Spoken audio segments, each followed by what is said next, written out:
What is up, guys, and welcome back to the channel. In today's video, we're going to be installing this beautiful Rude complete HVAC system. We're doing a system replacement, so we're going to replace the condenser, the evaporator coil, and the furnace. And me and Terry are going to bust this out in one day. So let's get to work. So here's the furnace we're going to be replacing today. So this is just an 80%, I think it's a 70K furnace, existing coil. So I'm going to pump down the system outside. We're going to have Terry rip this all out, get our new furnace and coil put in. We're also going to be adding a 4-inch filter rack here. So in here, the first thing that we're going to do is we're going to turn our breaker off so that we don't have any power. We can disconnect the electrical. And if you choose to, you can turn the gas off at the meter. But for this one, this is a relatively new gas valve, so we're going to leave that. And of course, we're going to pump down the system, and then we'll be able to cut this and take this all out. So let's show you the pump down process now. All right, so here's the condenser we're going to be replacing today. This is an old R22 system. They're just upgrading. So what we're going to be doing is we're going to lock all of the refrigerant into this unit. So we're going to utilize the compressor since it's still functioning. We're going to pull all of the refrigerant in and lock it in here. So we'll show you how to do that. And the means by which we're going to do that is these two king valves right here. So first of all, we're going to take these two caps off for the liquid line and the suction line. All right, so now that we have those caps removed, what we're going to do is we're going to completely lock down this one here. Now this is a specialty HVAC tool. You can find this on our Amazon store. You can also use a regular Allen wrench, but it'll just take a long time. So we're just gonna crank this all the way down. So next what we're gonna do is we're gonna close this one down all the way, and then we're gonna back it off about 5 turns. Okay, so now that this is locked, we're going to back it off about that many times, and we're just going to leave our wrench here. Now I like to explain this every time because I never know which one of you will know how this works. But basically, if you buy a brand new condenser, it's going to have refrigerant pre-charged into the condenser. Now these valves is what keeps that refrigerant contained into the condenser. And so when we attach our lines and we pull our vacuum, we're pulling a vacuum on the lines and the inside evaporator coil. Then once our vacuum is pulled, we open these, and that lets the refrigerant into the whole system, and then we're good to start the system. We're basically doing the reverse of that. So in closing this off, we're preventing refrigerant from coming out this way, and instead of going this way, it'll just stack inside of the condenser, and refrigerant will get pulled through the large line, and we'll hook our gauges up. And once we hit 0 on this large line, then we'll go ahead and close this off all the way. So we'll make sure it's in the right orientation here. And what that's going to do is lock everything into this condenser, and then we can cut our lines. So let's go ahead and throw our gauges on, and we'll show you what to do next. Okay, so for this, we only need the low side connected. So we have our blue hose going to the larger suction line. So what we're going to do is we're going to manually push this contactor in, and we're going to look at our gauges simultaneously. And once our gauges show 0 right here, that's when we can go ahead and close this guy. Now alternatively, you can use the disconnect. You can turn the thermostat on, and as the system is calling for cooling, you can let it run until it's 0, and then you can pull the disconnect once you've locked everything in. But we're just going to do this manually. We actually have to replace this disconnect. It's kind of janky in there, and they did this illegally, so we're going to have to fix that. And obviously, since this is live, be extremely careful. We're using an insulated screwdriver, so we're going to press this in. There we go.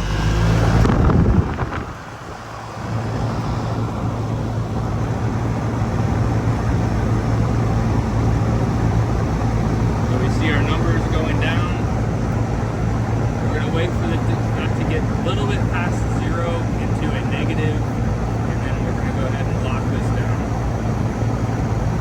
ahead and lock this one down here. While we're letting this run, we're letting this lock. And once it's fully seated, that's it. Everything is contained to this unit, and we can go ahead and cut our lines. All right, so we got everything disconnected. Got our new pad here. Now, one thing to note is if you're reusing your line set, you definitely want to seal this off to make sure nothing gets in here. Dust, dirt, oxygen, whatever. You want to minimize how long these are open. So we're going to go ahead and tape these both up. Wow, I've never seen anything as ghetto as this. So they just have exposed Romex outside, no bushings, wire nuts here. All of this is melted because it's on too big of a breaker. I don't know what size fuses these are, but I'm gonna get a fuse disconnect that's rated for the same as the condenser, and we're gonna get all of this replaced. He doesn't use this, so we're just gonna remove this altogether. Look at this guy go. Teddy, you are fast like a gazelle. All right, so our furnace has been removed. Our return box is a little ghetto. We're gonna open this up higher and wider to get more airflow. We'll clean the inside out real good. And we're going to mate our 4-inch filter rack right here and the furnace right next to it. So we're gonna put the coil on our furnace and see what our height is. So we've got our furnace here. This is 80%, 75K. So we're gonna set the coil on top of here, get our total height, and then we'll determine what needs to be cut up there. Okay, so our new coil and furnace is 54 inches high. And you can stack these. A lot of people say you have to have a gap, and they're totally mistaken. If you look on the bottom side of this, you'll see that this has a metal cover, and that's specifically to prevent this from getting melted by the heat exchanger. In fact, I think Goodman's have like a built-in plate on the pan, but as long as you have this plate, you're golden and you don't have to have a transition. So we're 54 inches, 54. Our new equipment will sit to here.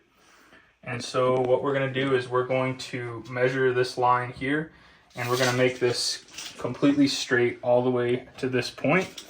And then our new equipment will be here, so we'll build a transition here.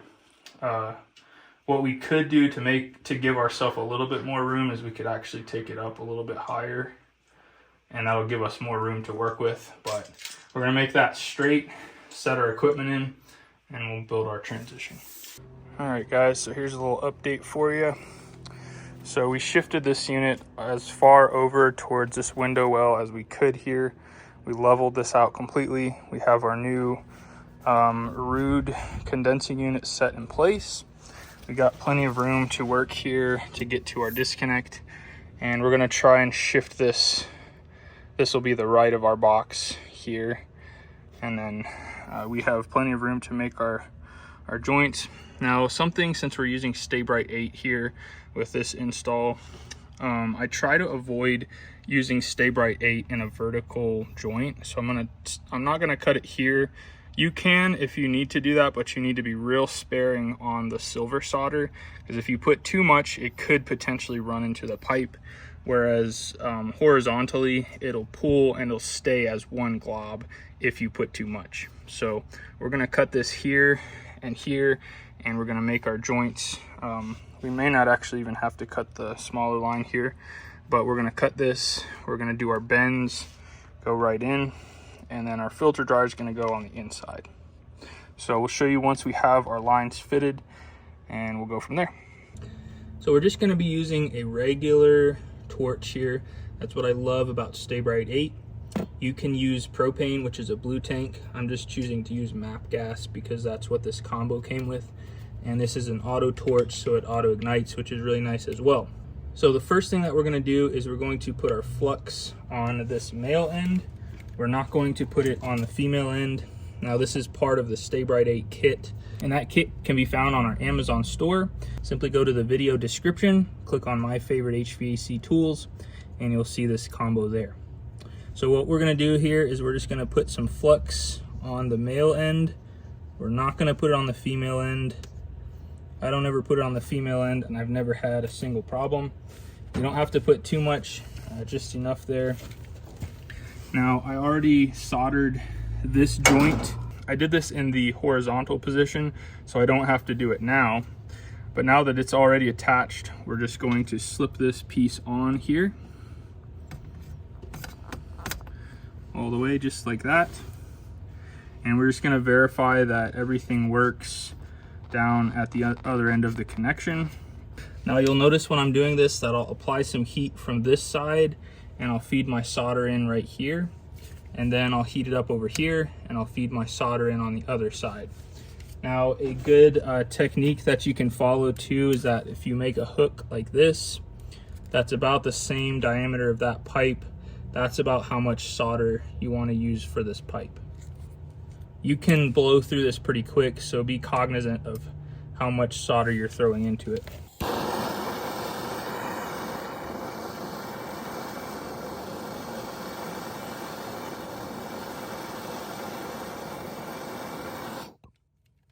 Okay, now we're going to get the other side.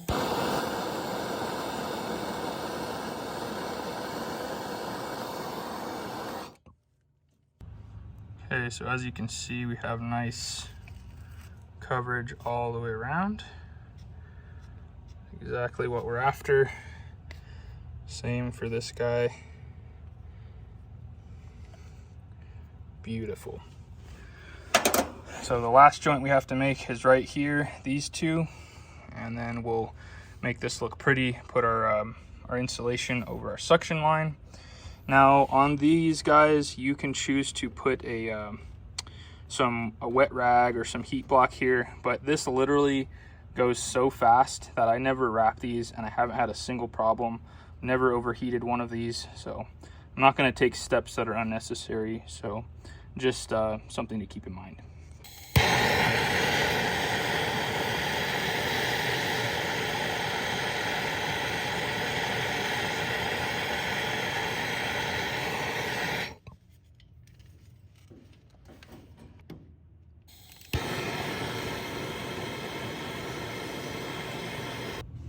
All right, so these two joints are done.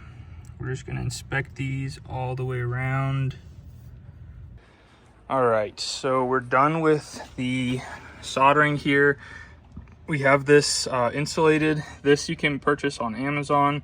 I got this locally and it has an adhesive on the back side. Full disclosure, this one did not want to take because I was trying to solder a existing adapter because I didn't have this smaller adapter.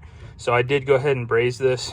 If you are doing this as a DIY job, just make sure you have the right fittings and that everything is really clean. And just so you're aware, if you can't get a joint done and you mess up the solder, you can braze over top of it, and the braze is hot enough that the solder won't matter, so you can go over it.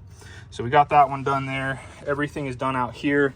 We're gonna take a little lunch break, get our disconnect, and we'll show you what we got inside. All right, so here's the progress on the inside. Got that all cut straight. So we're gonna put 4 pieces of S-clip there. This has been opened up, so it'll adapt to our filter rack really nicely. We're gonna vacuum all this out and clean it, and then we're gonna start by mounting this to the box, seal it, and then we're going to attach our furnace to the new filter box. Okay. All right, so our filter box is attached. Everything is sealed on that side. So our hole is drilled, our hole is cut on the furnace. So we're gonna go ahead and slide our furnace in, put our coil case on, and we'll show you where we're at there.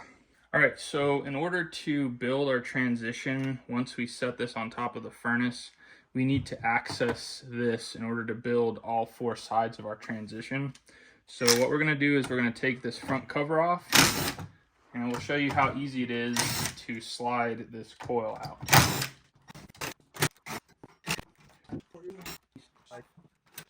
and then this whole thing will slide out. And as you can see, this is a multi-position coil, so we could mount this like this if it was a horizontal application, and we don't have to do anything as far as the drain pan, which is really nice about these Ruud coils. So we're just going to slide this out, and now we can go ahead and set this on top of our new furnace. Got him. Yeah, that's not going to work. Sorry, Daddy. All right, so our filter box is completely done. So we're ready to start getting our connections made at our furnace and making our transition. We raised it up quite a bit so that we don't have such a big offset in such a small span. So we're gonna go ahead and slide our filter in. I just wanted to show you how easy the Honeywell F100 is. It's literally that easy to pop a new filter in. And then you simply pop this into that little hole there, and the magnets just hold it in place. Beautiful setup. That's going to save so much time, and these filters can last for much longer because it has such a large surface area. That's a common misconception, is that a thicker filter is going to cause more restriction, when quite the opposite is true. A larger filter has, if you were to pull all of these pleats out, you'd actually have like probably 10 feet of surface area, whereas a 1-inch filter is going to have significantly less, and you're going to have to change that out more often. The main thing is that if you have a higher MERV rating, that is what will cause more of a restriction. So if you have like a MERV 13 filter, that's going to really filter out a bunch of particulate, and that's going to cause it to last not as long. Whereas if you have like a MERV 8 or a MERV 10, it's not going to have as much restriction as, say, a MERV 13. So we're going to go ahead and start on our transition and getting our connections made here. All right, so here's our new Diversitech box. This is a fused disconnect. So you'll notice when we pull this out, I already put the fuses in. These are 30 amp fuses, which is what this max fuse for this unit is. And then once we take this off, we'll show you all the connections in here. So we're gonna go ahead and get this mounted and wired in. All right, so we've got our new disconnect wired up here at the disconnect itself. Again, we don't have any power to any of this. I wasn't sure what this was for, so I'm just gonna leave this nutted, and I'll check that for power later. If it doesn't have any power, we can just leave it in here. It's not a big deal. So line is going to go on these outer two. So these are the two that are coming from the home power, and load is on the inner two. So these are the new red and black going into our whip, and that will go to our unit. And of course, grounds will go there. This is done so we can put our cover on here. And I just wanted to show you how easy these liquid tight connectors are to install. So hopefully you can see this well. Basically, we're just going to slide the liquid tight connector on. And another thing with this install is the previous people, whoever put this unit in, they put the T-stat wire inside of here, which I actually really like. So the thermostat wire is not just out in the elements, which is pretty cool. So we're gonna go ahead and pull this one back. All we do here is we slide this into that sleeve and tighten it, and that's literally it. Super duper easy. And then these wires obviously will go right into this hole right here. And it looks like we're gonna need a washer here. This is a 3/4 hole. And in order to use a 1/2-inch conduit, we have to have 2 washers that go in place here that act as a reducer.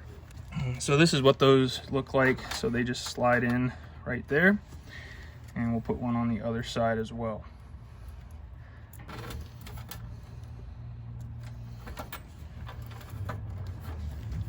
Easy as that. So if you've seen my videos before, you probably already know. Super basic on the thermostat wires. Just these go to these two. The polarity does not matter on that. Red and black will go to these two, so L3 and L1. Normally they would be L1 and L2. Not sure why they're labeled like that. So red and black will go here, and our ground will go right there. Boom. Got our new disconnect put in, got the 30 amp fuses there. We're just gonna leave that in the off position. And we've got our connections made here, red and black to the contactor and ground to there. And then we have our 2 thermostat wires netted there. So we're ready to go ahead and put our cap back on here. We are done out here for the time being. We're gonna wrap everything else up inside and then we'll be ready for our pressure test. So here's where we're at in here. So that's our existing MC. It was a larger diameter one. We made a junction box. We're just getting that wire nutted in right now. And then our new MC cable will travel down and we'll have our new switch right here. So he's working on that. While he's doing that, I'm gonna start building our transition.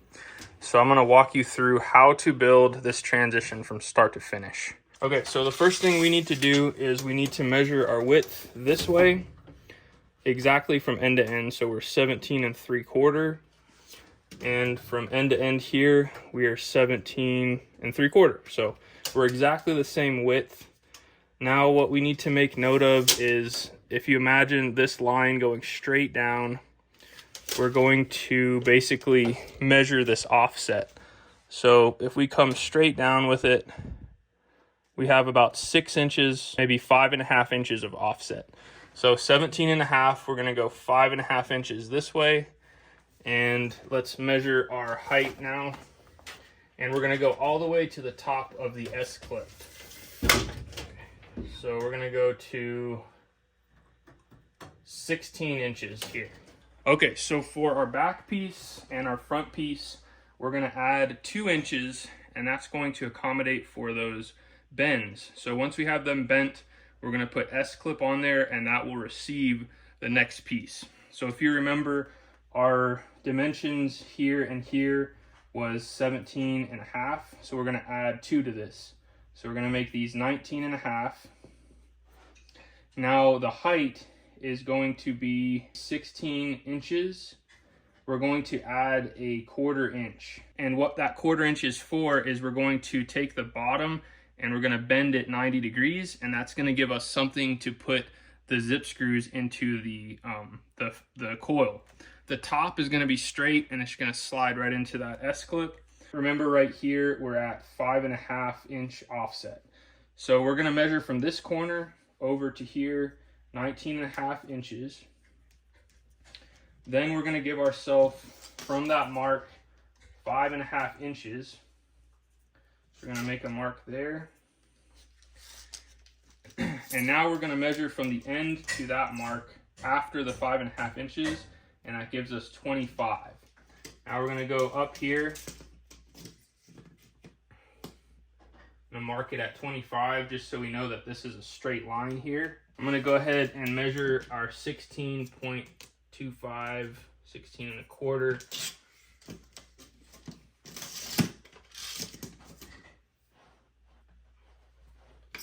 Okay, so that's our height.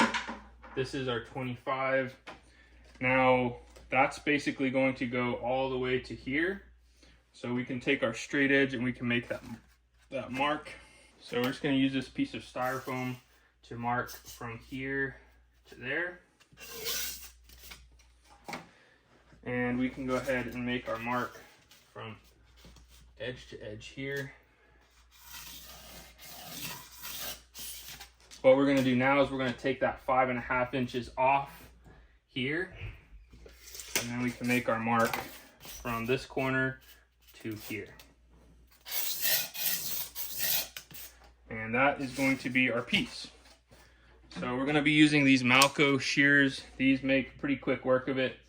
You can use the turbo shears as well, but these make a clean cut and they're pretty precise.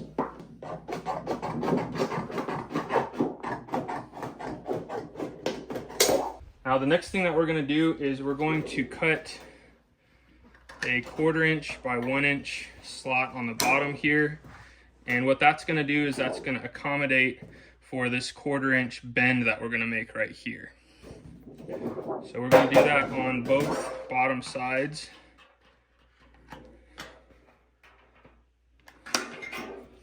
And then on the top edge, because of that S-clip, we're gonna need to cut 1 inch here on this corner, basically a 1 inch square. Now, being as this is not a right angle, we're just basically gonna go like this. Doesn't have to be super accurate because you're gonna make up any gaps you have, you can fill in with Pookie, no problem. Beautiful. Okay, so we're gonna set this down how it's gonna be in the actual, in place. Being as we have access to the back side, I'm actually gonna bend this one out and we're gonna run the screws in through the back side. So I'm gonna flip this over. I'm gonna set our bender tool in place, fold it up, just like that, and flip it back over. Now, what we're gonna be using for our cross brake is this Hillmore pocket brake. This is an awesome tool and it makes this job super easy, so you can do cross brakes without having a metal brake. So we're just gonna eyeball this. We're gonna go from this side to this side, and we just wanna make sure that this brake is going outside. So this is on the back, this is the back piece, so our brake is pushing out. For the front piece, after we cut it, we would wanna flip it, then do our brake, and then when we flip it back over, it's gonna be pushing out. Hopefully that made sense.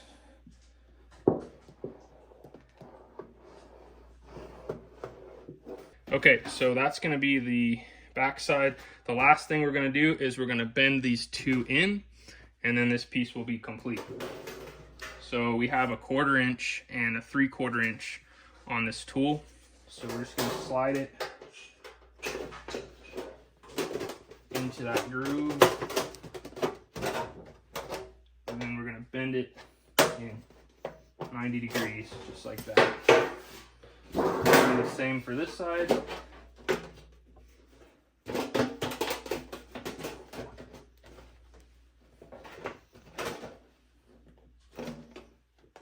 Just like that. And that is our finished piece. So let's go ahead and test fit it and see what we got. Yeah, just make sure it slides all the way in. You can pinch it if you need to. Yeah, just like that. And then that just slides right into that guy.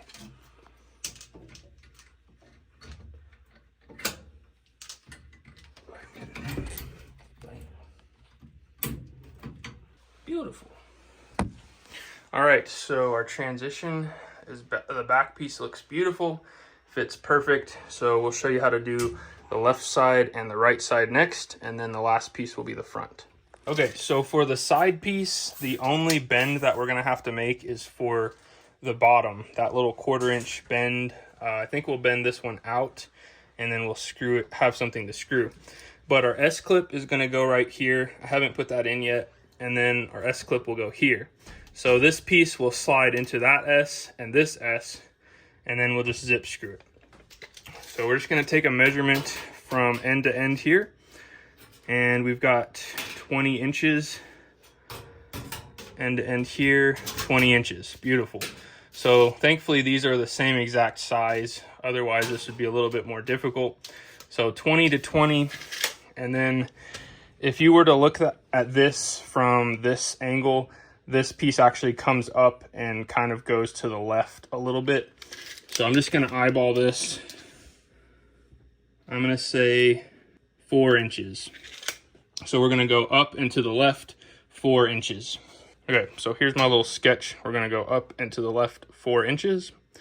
And then we're going to go 20 inches here. We're not gonna add anything.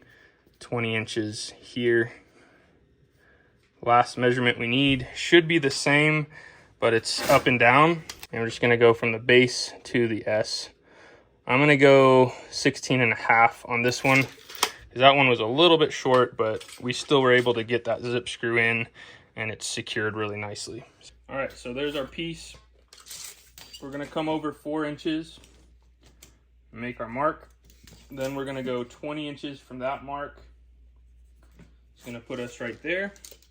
Then at the top, we're gonna measure straight from here out 20 inches. And let's go ahead and do our height actually. So 16.5 16.5. And let's make our mark right here instead, 20 inches. So we can go ahead and mark this.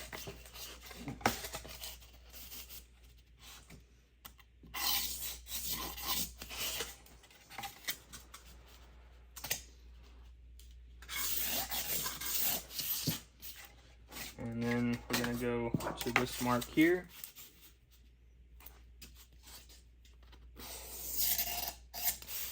Just like that. And that is it. Now it's important when you do this cross break that you have something soft to do it on. So this carpet was perfect for this. You can also do it on cardboard, but carpet seems to work the best.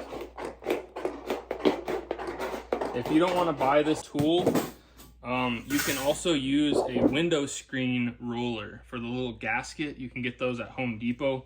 I'll leave a link in the video description. You can use that with a something stiff, and you can just ride it against it, and that'll achieve the same thing. For this one, we want to push out. So let's go ahead and do our cross break here. We're just gonna kind of eyeball this. That.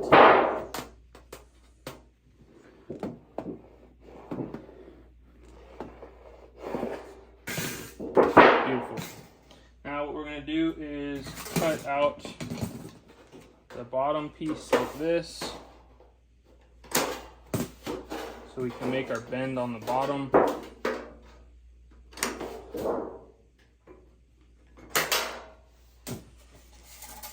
And we're going to bend this one out. So we're going to flip it like this.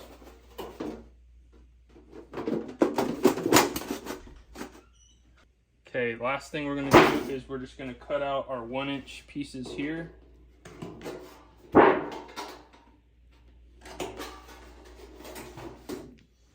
And that's just going to allow us to slip into that S. So this piece is done. Let's go see what we got. All right, so our second piece worked beautifully, fit really nice. So you have our S there. We're basically going to do the same thing on this side, and then we'll show you how to do the front. All right, so for this front piece, we have all 3 of these fitted really nicely.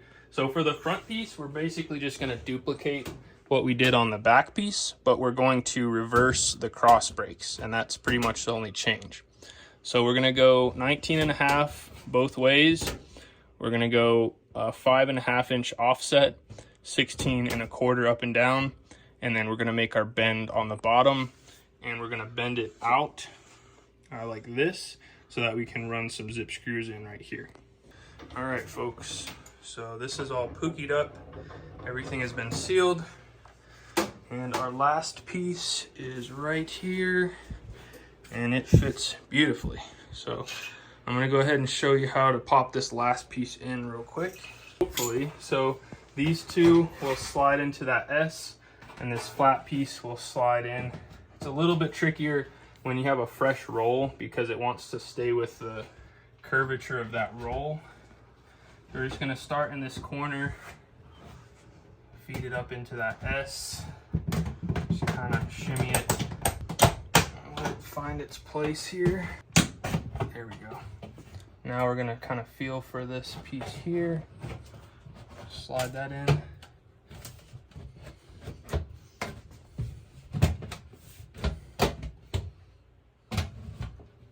We need to go up a little bit. Oh, look at that. Beautiful. Okay, so we're gonna get 3 zip screws in right here, and then we'll tape the top, and we'll be completely done with this transition. All right, so since we have our nitrogen already set up, since you had to braze that one joint, I thought I'd go ahead and use my brazing setup. I haven't done any brazing in a while, so I wanted to use this compact torch and show you how easy it is for those of you who actually do this in the field. Stay Bright A is really good as long as you can get a really tight seal. Now for this one, that was the problem, so that's why we're brazing. So we're gonna go ahead and get this lit, and I'm gonna show you how to do these joints and get a nice braze.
All right, so this is where we're at. We just got done brazing.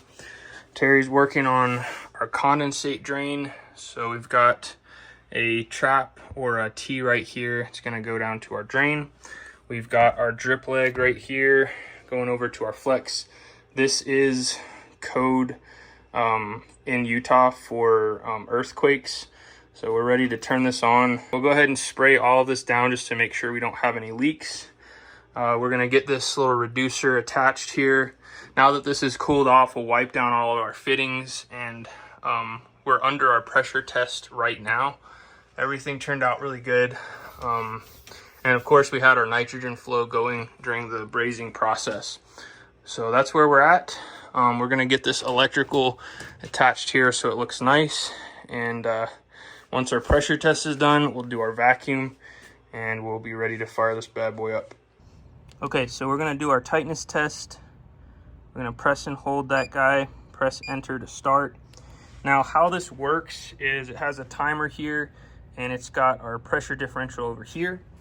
And it corresponds with our temperature reading, where we start and at the end of the test what the temperature is. If you weren't to connect that, you'd probably fail or extremely pass your pressure test because it would be irrelevant. So make sure that you have that clamp on the suction side or wherever you're feeding in the nitrogen, and this will correspond with the amount of time and the pressure and the temperature at the same time. All right, so our pressure test was good. What I like to make it a practice of is opening this all the way, and we're just gonna let this all blast out at once.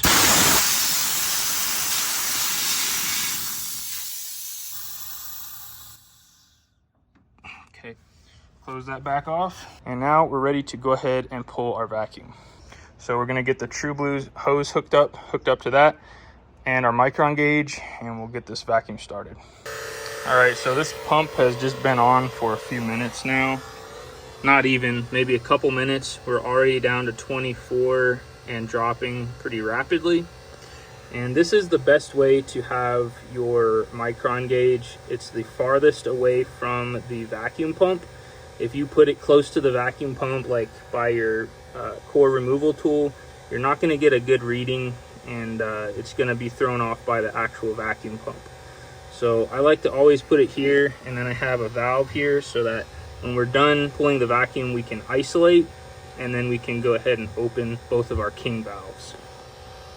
So we'll give this a few more minutes, and as long as we're below 500, then we are golden. All right, guys and gals, we are at 280. So what we're going to do is we're gonna isolate this guy, and we're just gonna make sure that we don't go over 500. So we're gonna give that about 5 minutes. Whew, I'm out of breath. And then once our 5 minutes has passed, we're gonna go ahead and open these caps and let our refrigerant flow inside of the system. And then we'll be ready to fire this guy up. Whew, I've been running around. All right, so this just cut off, but we're holding steady at 270. So what we're going to do, we have our caps taken off. We're going to isolate our micron gauge. 260, even better. So we're going to isolate this, and then once we do that, we are going to open up the suction side all the way. We're just going to open this up all the way, and then we'll do our liquid side. Okay, that's open all the way. Now we'll move over to our liquid line here. And once these are both opened, we'll throw our caps back on, and then we'll put our Schrader core back in, and then we can start this guy up. All right, so to put our core back in, we've got this attached here. We're gonna slide it in. Then we're gonna slide this piece on, thread it in. Then you'll notice when we open this, it's gonna push this back. And this requires 2 hands, but we're gonna push this in, and we're going to thread it in. And you'll notice this gap getting smaller as you start tightening that core. Sound like a gym instructor. Once you see that tension, then you're good to go. So we're gonna close this off. We're gonna take this side off first, and then we're gonna slowly open this just to make sure that this core is working like it should. Beautiful. Now we take this guy off, we'll throw our gauges on, and we'll check the pressures and get the system running. All right guys, I can hear my contactor pulled in. We just started the furnace up, so we're gonna flip this, and we got our gauges hooked up. So here goes.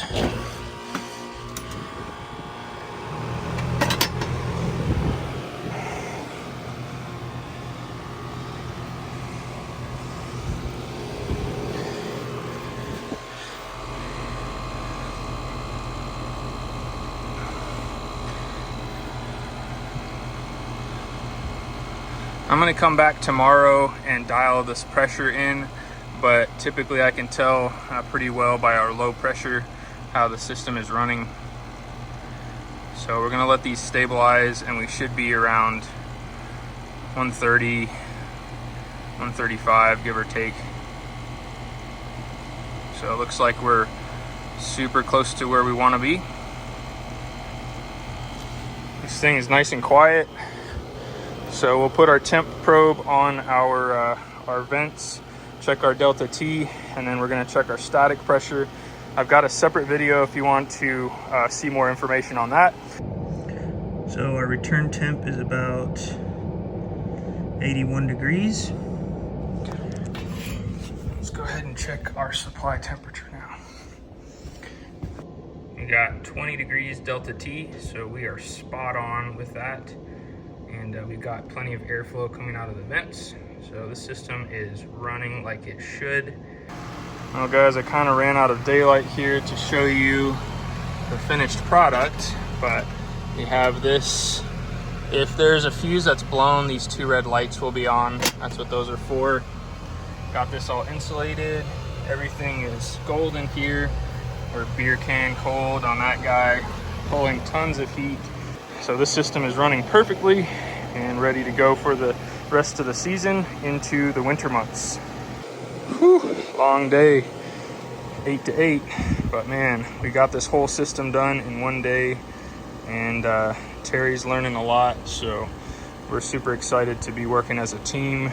And again, I appreciate you guys, and I hope you found this video helpful. Until next time, you guys be safe. Later.